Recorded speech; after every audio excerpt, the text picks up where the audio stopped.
Сәлем ханымдар, сіздермен өте керемет бүгін кекс дайындайтын боламыз. Үйдегі бар затпен өте қарапайым, дәмі керемет болып шығады. Жасап көріңіздер.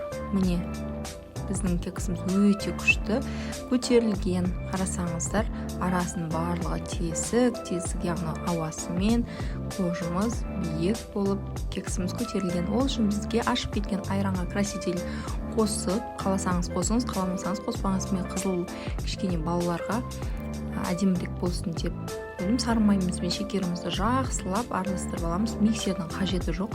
Осы кезінде кіші шай қасықпен соданы қосып, реакция жүріп жатқан видеодан көріп тұрған шығарсыздар. Жұмыртқаның салып, 3 дана жұмыртқамызды және қалған қантымызды қосып езіп алдым.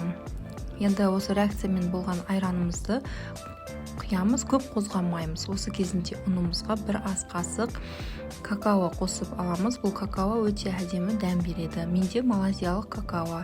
Сіздер дүкеннен қалаған какаоны алсаңыздар болады. Және 5 грамм разрыхитель қосамыз.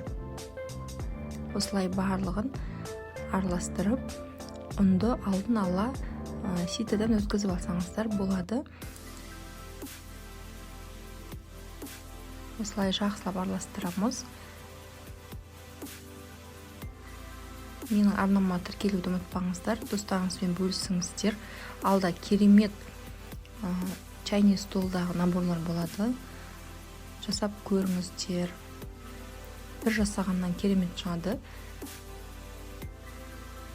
Осылай жақсылап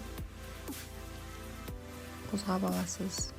Осы кезінде 2 қасық манной күрпа салдым.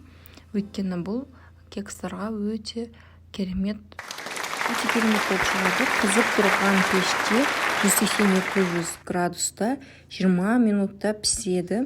Осылай піскенін таяқшамен тексеріп аламыз. Егер арасы құрғақ болса, таяқшамызға ешқандай кекс жабыспаса, онда пісті. Өз еркілеріңізбен сәндейсіздер.